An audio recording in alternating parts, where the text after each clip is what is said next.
Senator Basiru, let's look at another matter now, which is politics. You're the national secretary of the APC, and just this past weekend, you were part of the APC delegation that visited former President Muhammadu Buhari in Kaduna. What was the focus of your meeting?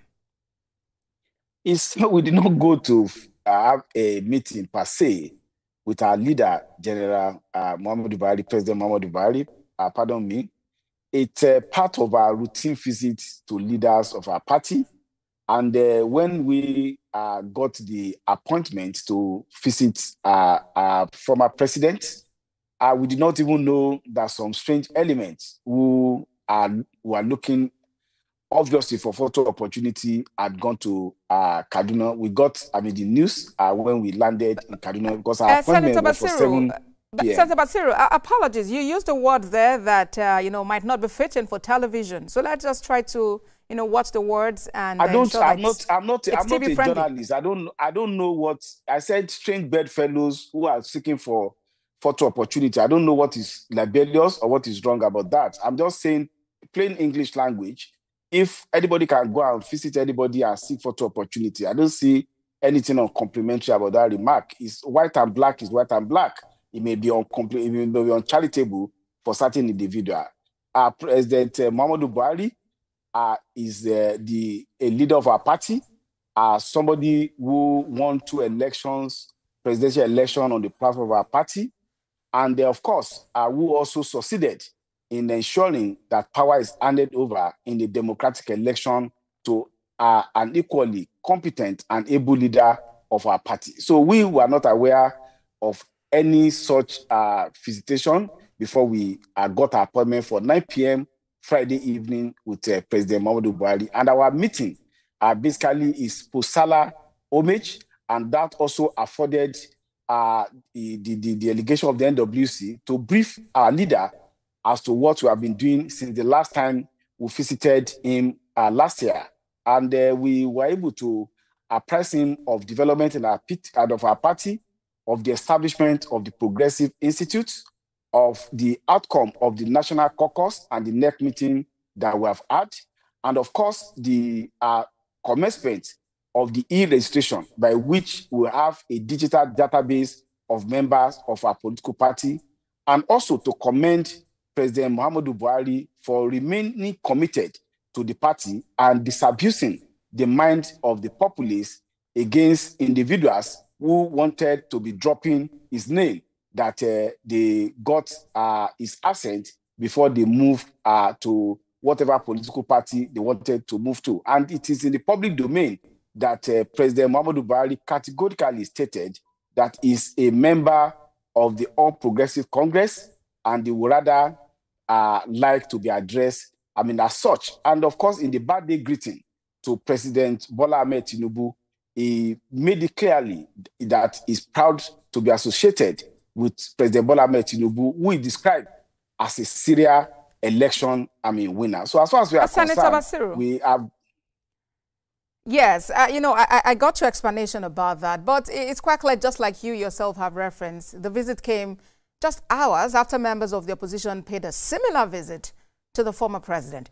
There are speculations that your party is jittery over the possibility of the former president endorsing a coalition to unseat your party at the center.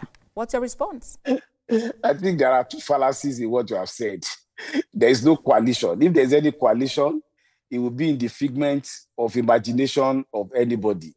Secondly, our party is not at all jittery about visits of individuals with respect who don't even have control of their local government or their ward, not to talk of their states. You see the elements that have gone there. I don't know, I'm not a journalist. I don't know your rule of engagement, but the persons that you said visited President Muhammadu Buhari, which of them have electoral value that can make our party to be jittery? I just listened to your intro where the chairman of the Progressive Governors Forum reminded Nigerians that our party has 21 governors in its fold, and that I must also say that since 2023, no less than 15 members of the House of Rep are defected from all different political parties to the APC, and at least 3 senators have decamped to our political party. And when you look at the geopolitical zones in Nigeria, our party is the one that had the most of presence in that regard. So we are not at all jittery. We are not at all concerned. And just as the president's spokesperson came out yesterday, it is still early in the day for us to be talking of 2027 election. It's because those other people appear, with respect to them, jobless. We have job to do, and our job is to deliver on the mandate given to us as a party and as a government, and to actualize the Renew Hope agenda. But when you have people who are indolent, they can move from one place to the other and even go all over Nigeria for photo opportunity without any substance. And it's gratifying to note, and I read it on X, that the former vice president said that his visit to the former president is not connected with any political move. It's just a routine visit. So maybe it's just a creation of the media trying to link that visit to politics. And we don't have any doubt at all about the commitment of President Muhammadu Buhari to our party and to the leadership being given by President Bola Ahmed Tinubu to the Nigerian people. Senator Basiru, we'll take a break now. The program returns in a moment. Please stay with us.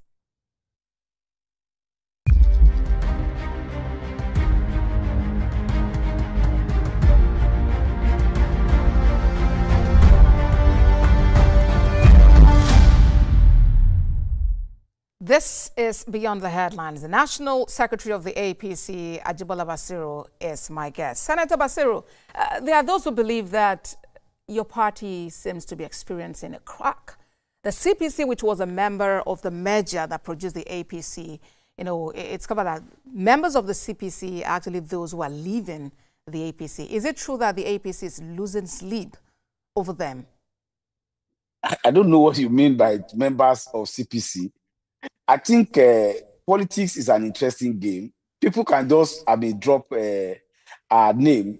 Part of the delegation and the Northwest Vice Chairman of our party are multiple members of the House of Rep. Honorable Dati Mohammed was a founding member of CPC, was part of our delegation, part of the National Working Committee of our party. So I don't know where people come with different kind of constructs, which are rather artificial, imaginary, that there's a block of CPC that is leaving our party or that is contemplating leaving our party. Maybe an individual who felt that is becoming an internally displaced politician in his state decided to go and join a political party. That does not mean that he's having support of any bloc. Can any person be more CPC than President Muhammadu Buhari, who categorically stated that he loves to be regarded and be referred to as a member of the APC? I think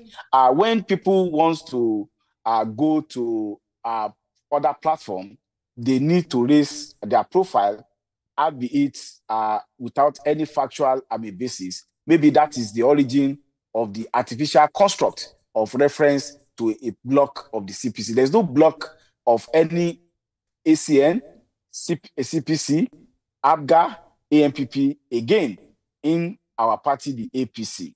We are already banded together. And just as the national chairman of our party, Dr. Abdullahi Moharugandide, said, these elements are particles that can never even compound because they are strange bedfellows. So as far as our party is concerned, yeah, whether internally displaced or not, these are individuals who have held sway in their state in the past. These individuals, for instance, who have been governors for 8 whole years, that's 2 terms. Even if your party is not losing sleep, what are you doing to persuade them? Or are you comfortable with any chieftain of your party swapping camp? Of course, how do you... Somebody has openly moved to another political party, and they were not losing sleep over it. In fact, what possibly, I might say, we could have lost by him leaving the party, we have gained in multiple folds in Kaduna State. And you go to Kaduna State today with the efforts being made by our governor, Senator Obasani, you see people from Southern Kaduna, people from People's Democratic Party, and people in areas where our party was not strong before, coming in thousands to our political party. And you also see a political party that is gaining serious inroads in other parts of the country. As of today, the southeastern part of Nigeria with 5 governors, our party has 2. The other 3 political parties, they have 1 each. Whereas we have about 7 aspirants jostling for the ticket of our party, the People's Democratic Party could not even get anybody to pay 40 million naira to buy their form, even if only to do joke. You have a so-called Labour Party that we don't even know who is the chairman of the party, whether it is Julius Abure, whether it is Akwankpa, or whether it is the caretaker chairman, Nenadi Usman. So our party, we are committed to doing what we know how to do, and that is mobilizing, sensitizing, and getting the Nigerian people to continue to support the Renew Hope agenda of President Bola Ahmed Tinubu. All right, well, let's quickly talk about the position of someone like Senator Ali Ndume, and a few other persons who have actually expressed worry that a strained relationship between the president and his predecessor may cause the former the occultic followership, that's the term now, of the former President Buhari. What's your reaction? I don't know whether you are aware that yesterday, the same Senator Ndume actively participated at the stakeholder meeting of our party in Borno State, where a communique was issued endorsing and accepting the quality of leadership of President Bola Ahmed Tinubu and Senator Kashim Shettima, the same Ali Ndume that you refer to. But does his position stop him from being a member of the party? Does his position stop him from being a chieftain of the party? I'm just telling you that when you see inconsistent individuals, you don't have to use that as barometer for assessing what is really going on. The same Senator Ndume sat, and I have pictorial evidence, I have video evidence at a place where communique endorsing leadership of President Bola Ahmed Tinubu was done. Then we were also well received by the former president, and he openly identified with President Bola Ahmed Tinubu in congratulating him for his birthday and making endearing words, using endearing words for him to show the kind of bond and affection they have in steering the leadership of this country. All right.